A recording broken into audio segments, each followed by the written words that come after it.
Rabbana wa taqabbal du'a.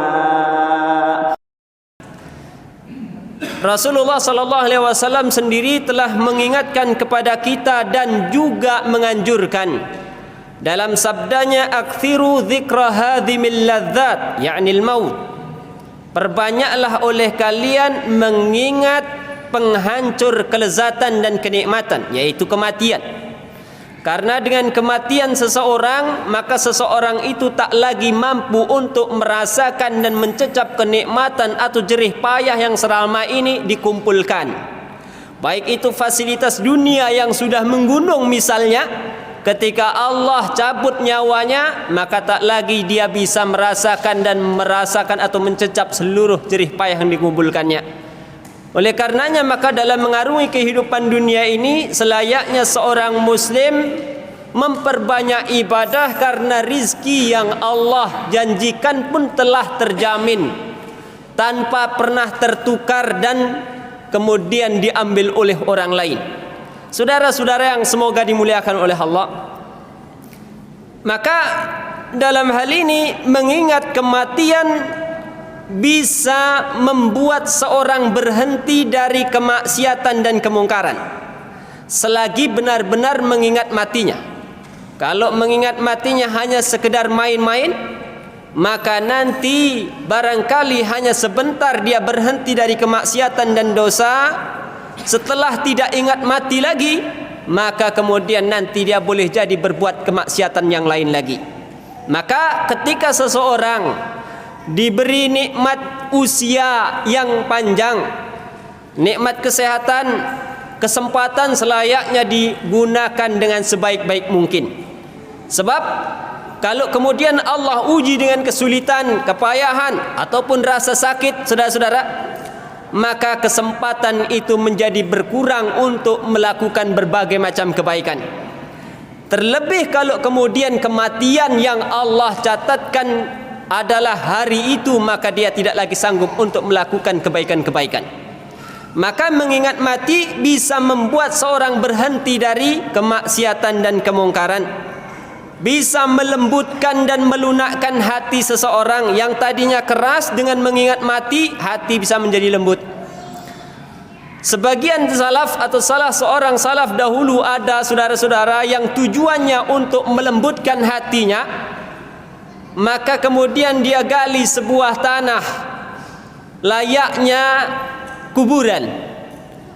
Kemudian setelah itu dia masuk di dalamnya, berbaring di sebelah kanannya, yakni berbaring dengan bahu kanannya. Sejenak dia berada dalam lubang kuburan tersebut yang dia gali sendiri dengan tujuan untuk melembutkan dan melunakkan hatinya. Saudara-saudara yang semoga dimuliakan oleh Allah, barangkali ini belum pernah ada yang melakukan orang-orang sekarang. Karena mungkin juga akan merasa khawatir, jangan-jangan ketika kemudian gali sebuah tanah lalu terbaring, mati betulan. Saudara-saudara yang semoga dimuliakan oleh Allah, sebagian salaf atau salah seorang salaf ada yang pernah melakukan itu, tujuannya untuk melembutkan dan melunakkan hati. Mengingat mati bisa melembutkan hati seseorang. Wala yadhkuruhu ahadun fi dhikin minal 'aishi illa wasa'ahu 'alaih. Tidaklah seorang mengingat mati dalam kondisi sempit, kecuali pasti Allah akan berikan kelapangan. Wala dzakarahu fi sa'atin illa dayyaqaha 'alaih. Dan tidaklah seseorang mengingat kematian dalam kelapangannya, kecuali Allah kemudian jadikan dia sempit. Wa min a'dhami ma yudhkar bil mauti ziyaratul kubur. Dan termasuk suatu perkara yang besar dalam mengingat mati adalah dengan cara berziarah kubur. Datang dan berkunjung ke kuburan, ziarah kubur, saudara-saudara.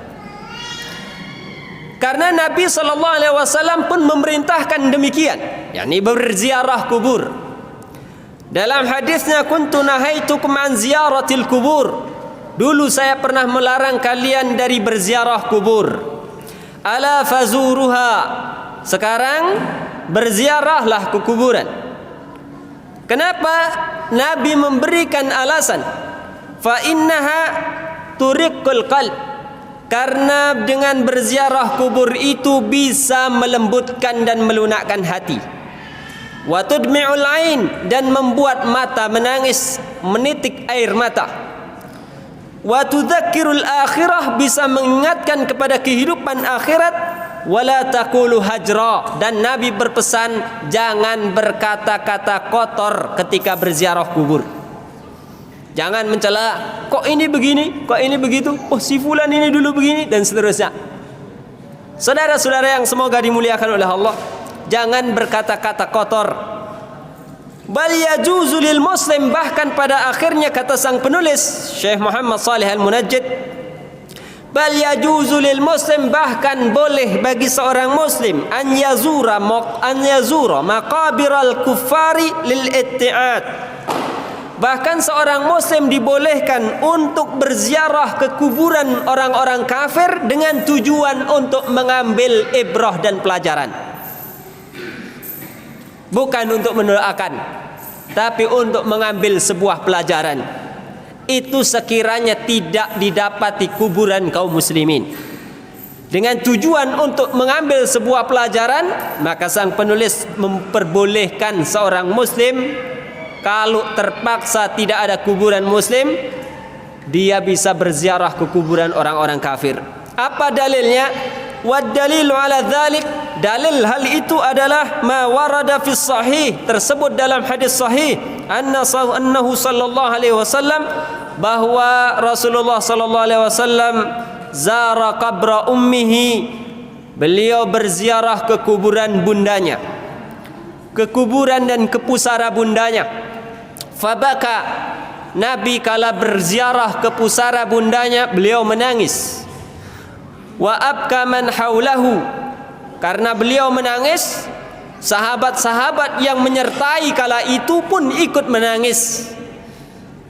Rasulullah tertawa, misalnya dalam satu kesempatan para sahabat yakni ikut tertawa, ikut senang, gembira. Kalau Rasulullah SAW senyum, maka para sahabat juga ikut bergembira. Kalau Rasulullah SAW bersedih, maka para sahabat pada akhirnya bertanya. Terlebih dalam kasus ini, ketika Rasulullah berziarah ke pusara bundanya, Rasulullah menangis, para sahabat yang menyertai kala itu ikut menangis.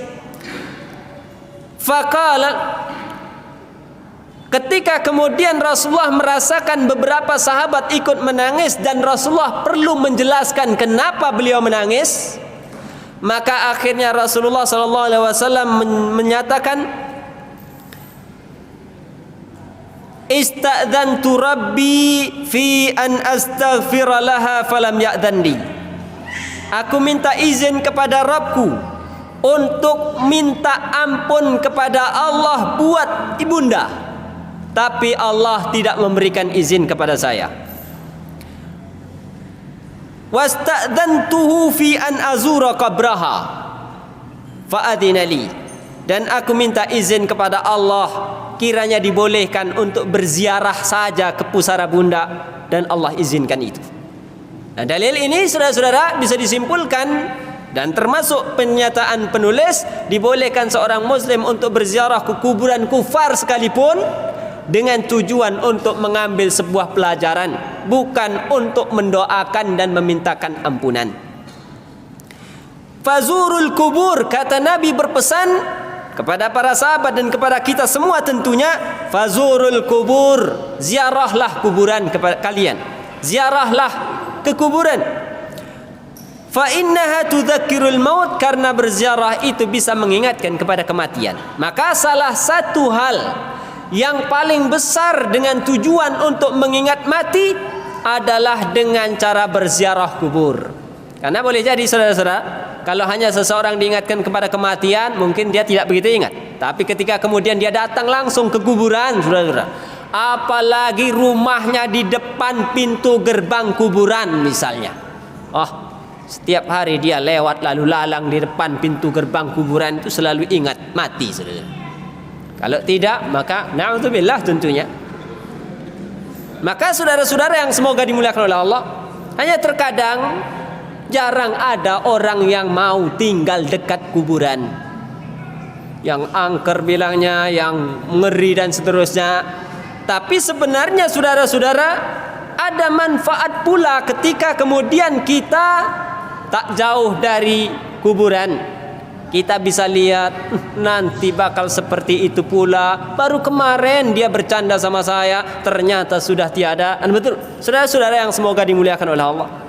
Salah satu hal penting dalam mengingat kematian adalah dengan berziarah kubur.